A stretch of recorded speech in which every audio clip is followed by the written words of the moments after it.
ஒரு மனிதன் இப்படியெல்லாம் செய்வானா அப்படிங்கிற கேள்வியை நமக்குள்ளே எழுப்பியிருக்கு.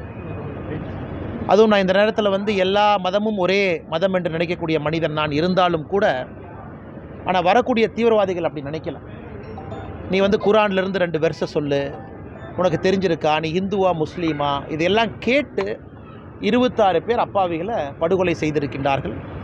30க்கும் மேற்பட்டவங்க படுகாயம் அடைந்திருக்கிறாங்க. நம்முடைய பாரத பிரதமர் ஐயா நரேந்திர மோடி அவர்கள் 2 நாள் சுற்றுப்பயணமாக, அரசு பயணமாக பாரத பிரதமர் நரேந்திர மோடி அவர்கள் சவுதி அரேபியா போயிருந்தாங்க. அவங்களும் கூட ஒரே நாளில் திரும்பி வர வேண்டிய கட்டாயம். இதே நேரத்தில் இந்தியாவில் அமெரிக்காவினுடைய துணை ஜனாதிபதி ஜேடி வான்ஸ் அவர்களும் அமெரிக்க துணை ஜனாதிபதி இந்தியாவில் இருக்கிறாங்க. அதனால் இதோடைய டைமிங் கூட ரொம்ப முக்கியத்துவம் வாய்ந்ததாக இருக்குது. பிரதமர் அவர்கள் சவுதி அரேபியாவுக்கு ஒரு முக்கியமான ஒரு நட்பு நாடுக்கு போகக்கூடிய நேரம், அமெரிக்காவினுடைய துணை ஜனாதிபதி இங்கே இருக்கக்கூடிய நேரம். அந்த நேரத்தில் வந்து ஐஎஸ்ஐ இன்ஸ்பயர்டு இந்த தாக்குதல் நடத்தப்பட்டிருக்கிறது. நிச்சயமாக இது கண்டிக்கின்றோம் என்று சொல்வதை விட நம்முடைய அரசு கொடுக்கக்கூடிய பதிலடியும் கூட இதில் முக்கியமாக இருக்க போகுது. அதனால் இந்த நேரத்தில் எல்லா மக்களும் கூட அமைதியாக இருக்கணும். ஏன்னா யாரும் சோஷியல் மீடியாவில் நிறைய விஷயங்களை பார்க்குற எல்லோருமே ஆக்ரோஷமாக பதிவுகளை போடுறாங்க. தேவையில்லாதது. அரசு இயந்திரங்கள் என்ன செய்யணுமோ தகுந்த நேரத்தில் அவங்க செய்வாங்க. நேற்றிலிருந்தே நாம் பார்க்கின்றோம், அந்த ஜம்மு அண்ட் காஷ்மீரினுடைய ஆளுநர் அவங்க சொல்லியிருக்கிறாங்க, ஆன்டி டெரர் ஆப்ரேஷன் எல்லாமே ஆரம்பிச்சிருக்கிறோம். அதனால் அரசு நிச்சயமாக இதற்கு என்ன பதிலடி கொடுக்கணுமோ, எப்படி கொடுக்கணுமோ, எந்த நேரத்தில் கொடுக்கணுமோ கொடுப்பாங்க. அதனால் மக்கள் அதற்காக நாம் செய்யக்கூடிய வேலையை நம்ம நிறுத்தக்கூடாது. எல்லோரும் நம்ம வேலையை செய்யணும். காஷ்மீர் போகிறவங்க போகணும். நாளைக்கு நான் காஷ்மீர் போகிறதா புக் பண்ணியிருக்கிறேன், வர்ற ஜூலை மாதம் அமர்நாத் யாத்திரா நடக்குது, நான் போகணும்னு நினைக்கிறவங்க கண்டிப்பாக போகணும். இந்த கோழைத்தனமான இந்த தாக்குதலுக்கெல்லாம் பயந்து நாம் நம்முடைய வேலையை நிறுத்தினா தான் அந்த தீவிரவாதிகளுக்கு நாம் கொடுக்கக்கூடிய பயமாக இருக்கணும். அதை பண்ணக்கூடாது. எல்லோரும் நம்ம வேலையை செய்வோம். காஷ்மீருக்கு யார் போகணும்னு நினைக்கிறோமோ போகும். நிச்சயமாக அரசு இதற்கு என்ன தவறுக்கு பதிலடி கொடுக்கணுமோ அரசு நிச்சயமாக அதை கொடுக்கும். அதே போல அமித்ஷா வந்து பதவி விலகணும்னு சொல்லிட்டு திருமாவளவன், அப்புறம் நம்ம சுப்பிரமணிய சாமி இவங்கெல்லாம் கருத்து தெரிவிச்சிருக்காங்க. இதை பற்றி ஆனால் அரசியல் பேசுகிறவங்க பேசிக்கிட்டே தாங்கண்ணா இருப்பாங்க. ஏன்னா உங்களுக்கு தெரியும், பிரதமர் அவர்கள் 3வது முறையாக பதவியேற்ற பொழுது 2024 ஜூன் 9ஆம் தேதி பதவியேற்ற அன்னைக்கே காஷ்மீரில் ஒரு டெரர் அட்டாக் இருந்துச்சு, 8 நிமிஷம் கழிச்சு அன்னைக்கு. ஏன்னா அவர்களை பொறுத்தவரை, பாகிஸ்தானை பொறுத்த வரைக்கும், ஐஎஸ்ஐயை பொறுத்த வரைக்கும் இந்தியாவில் அமைதியை வந்து குலைக்கணும், அச்சுறுத்தலை ஏற்படுத்தணுங்கிறதுக்காக தொடர்ந்து நடத்துகிறாங்க. நான் இந்த நேரத்தில் நான் பேச வேண்டிய தலைப்பு இல்லை என்றாலும் கூட இதையும் பேசுகிறேன். நீங்கள் ஓவராலாக பாருங்கள், காஷ்மீரை பொறுத்தவரை கட்டுக்குள்ளே தான் இருக்குது. 370 எடுக்கப்பட்ட பிறகும் கூட கட்டுக்குள்ளே தான் இருக்குது. இந்த துரதிர்ஷ்டவசமான நிகழ்வு இந்தியர்கள் எல்லோரும் ஒன்றாக இருக்கணும். அரசு இயந்திரங்கள் செயல்படுறாங்க, இதற்கான பதிலடியை கொடுப்பாங்க. இதிலே நம்முடைய தலைவர்கள்லாம் அரசியல் பேசுவதை தவிர்க்க வேண்டும் என்பது என்னுடைய வேண்டும். அதே போல அது கொல்லப்பட்டது எல்லாமே நீங்கள் இஸ்லாமியர்களா இல்லையான்னு கேட்டு கொல்லப்பட்டதா நீங்கள் சொன்னீங்க. ஆனால் ஒரு அரசு வெளியிட்ட அந்த இறக்கையில் வந்து இஸ்லாமியரும் பேரோட சேர்க்கப்பட்டு இருக்கிறாங்கன்னா இருக்கிறாங்க. ஏன்னா ஷிமோகாவில் அந்த சகோதரியினுடைய கணவரை கொல்றாங்க. அந்த சகோதரி வந்து இன்றைக்கி பேட்டி என்ன கொடுத்துருக்காங்கன்னா, கொன்னுட்டு அவங்க கேட்குறாங்க, என் கணவரை கொன்னுட்ட, என்னையும் கொன்று, என் பையனையும் கொன்று, எங்களையே உயிரோடு விட்டு வைக்கிறேன். அதுக்கு அந்த தீவிரவாதி சொல்கிறேன், இல்லை மோடிகிட்ட போய் நான் கொன்னேன்னு சொன்னேன் அப்படின்னு.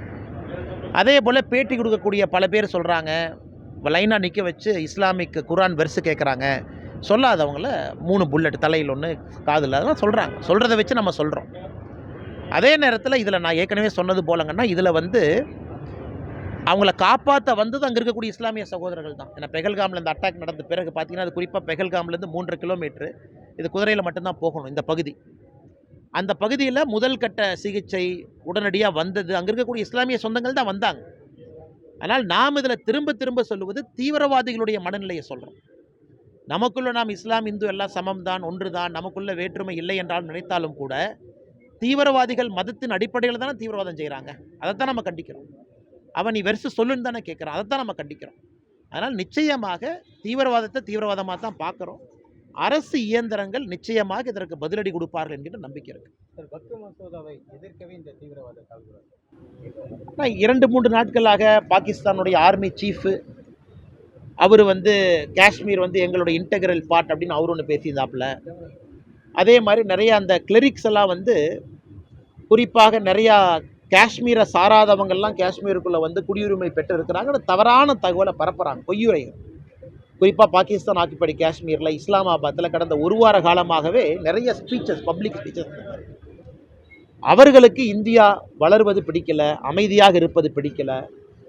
இந்தியாவில் முக்கியமான நேரத்தில் அமெரிக்காவுடைய துணை ஜனாதிபதி 4 நாள் பயணமாக வந்திருக்கிறாங்க, இந்தியாவுடைய பிரதமர் சவுதி அரேபியாவுக்கு 2 நாள் பயணமாக போகிறாங்க. இது பிடிக்கல. ஸோ நேரம் எடுத்து பண்ணணும். அதுவும் குறிப்பாக இன்னசென்ட், அதாவது ஒரு தீவிரவாதிக்கும் பாதுகாப்பு படைக்கும் சண்டை நடக்கத்தான் செய்யுது. அது காலமாக பாதுகாப்பு படை பதிலடி கொடுக்குறாங்க. ஆனால் முதல் முறையாக ரொம்ப நாள் கழிச்சு அப்பாவி மக்கள் என்று தெரிஞ்சே டூரிஸ்ட் இந்தியாவினுடைய பல பகுதியிலிருந்து வந்தவங்கள ஒரு தீவிரவாதி வந்து தாக்குறாங்கன்னா அது யார் ஏற்றுக்கொள்வார்கள்? யாரும் ஏற்றுக்க மாட்டாங்க. இல்லைன்னா சித்தாந்தம் இருக்குன்னா ஜீரோ சித்தாந்தம். கொலை செய்வது மட்டுமே சித்தாந்தமாக வைத்து கொண்டு வந்து 26 பேர்த்த கொண்டிருக்கிறாங்க. அதனால் இதில் என்ன வஃப், அதில் என்ன சித்தாந்தம் இருக்குன்னா ஒரு சித்தாந்தம் இல்லை. அப்பாவியை கொல்லணும், அதன் மூலமாக ஒரு ஸ்டேட்மெண்ட் சொல்லணும். இதை மட்டுமே முழு நேர வேலையாக வைத்திருக்கக்கூடிய தீவிரவாதம் வேறறுக்கப்பட வேண்டும். நிச்சயமாக நடக்கும் என்கின்ற நம்பிக்கை இருக்குது. பிரதமருக்கு வந்து உயிருக்கு ஆபத்துங்கிற மாதிரி தகவல்கள் வந்துட்டு இருக்கு. அதனால் வந்து அவர் வந்து இந்த பயணத்தையும் ரத்து பண்ணுறதா இணையத்தில் வந்து இது நீங்கள் சொல்வது ஒரு வாரத்துக்கு முன்பு, இன்னைக்கு இல்லை, ஒரு வாரத்துக்கு முன்பு பிரதமருடைய பயணம் எனக்கு தெரியலிங்கண்ணா அஃபீஷியலாக அப்படின்னு போடுறாங்க. நேற்று நம்மளுடைய உள்துறை அமைச்சர் அமித்ஷாஜி அங்கே இருக்கிறாங்க, நேற்று இரவே அங்கே போயிட்டாங்க, இன்றைக்கி அங்கே தான் இருக்கிறாங்க. இறந்து போன நம்முடைய சொந்தங்களுக்கெல்லாம் இன்றைக்கி வந்து மரியாதை செஞ்சுருக்கிறாங்க, அஞ்சலி செலுத்தியிருக்கிறாங்க. அதனால் நம்முடைய அரசுக்கெல்லாம் எந்த பயம் இல்லைங்கண்ணா. நம்முடைய நோக்கமெல்லாம் சாதாரண பொதுமக்கள் பாதுகாப்பு இல்லாமல் சில இடத்துல இருக்கிறாங்க. மறுபடியும் இது போன்ற தீவிரவாதிகள் இதை பயன்படுத்தி நாங்கள் வந்து பொதுமக்களை தாக்குவோம், அதாவது நம்முடைய செக்யூரிட்டி ஃபோர்ஸஸ் மேலே அட்டாக் பண்ணுறது வேற எங்கன்னா, பொதுமக்களை தாக்குவோம்னா இது வந்து அடுத்த கட்டம் போகிறாங்க, அடுத்த கட்டம் போக வேண்டும் என்று. அதனால் நிச்சயமாக நம்முடைய அரசு பதிலடி கொடுக்கும். இந்த தாக்குதலுக்கும் பாகிஸ்தானுக்கும் எந்த சம்பந்தம்னு சொல்லிட்டு உள்துறை அமைச்சர் அவங்கள பாகிஸ்தானோட உள்துறை அமைச்சர் ஒரு பதிவு வெளியிட்டிருக்காங்க. ஆனால் அதை பற்றி நான் கருத்து சொல்ல விரும்பலைங்கன்னா தவறாக போயிடும். நம்முடைய அரசு பதில் சொல்லுவாங்க. ஏன்னா இன்றைக்கி வந்து எல்இடி சார்ந்த ஒரு அமைப்பு, ரெசிஸ்டன்ஸ் ஃப்ரண்ட் அப்படிங்கிற அமைப்பு வந்து பொறுப்பேற்றிருக்கிறாங்க. லஷ்கர்-இ தொய்பாவோட நேரடி சம்பந்தம், லஷ்கர்-இ தொய்பா பாகிஸ்தானில் நேரடி சம்பந்தம். அதை வச்சு தான் நான் சொல்கிறேங்கண்ணா. நம்முடைய அரசு சொல்லுவாங்க யார், எப்படி, யார் வந்தாங்க, எத்தனை பேர் வந்தாங்க எல்லாமே. அதனால் அரசு சொல்ல வேண்டிய பதிலை நான் சொன்னால் அது தவறாக போயிருங்கண்ணா. உள்துறை அமைச்சர் இணையமைச்சராக ஆக போறீங்க, இந்த மாதிரி நடவடிக்கை நாளை எங்கேயும் ஆகலைங்கண்ணா. நான் எங்கேயும் ஆகலை, நான் உங்களோட தானே இருக்கேன். நான் எங்கேயும் ஆகலைங்கன்னா நம்முடைய அரசு கண்டிப்பாக நிச்சயமாக ஒரு கடுமையான பதிலடி கொடுக்கும் என்கின்ற முழு நம்பிக்கை.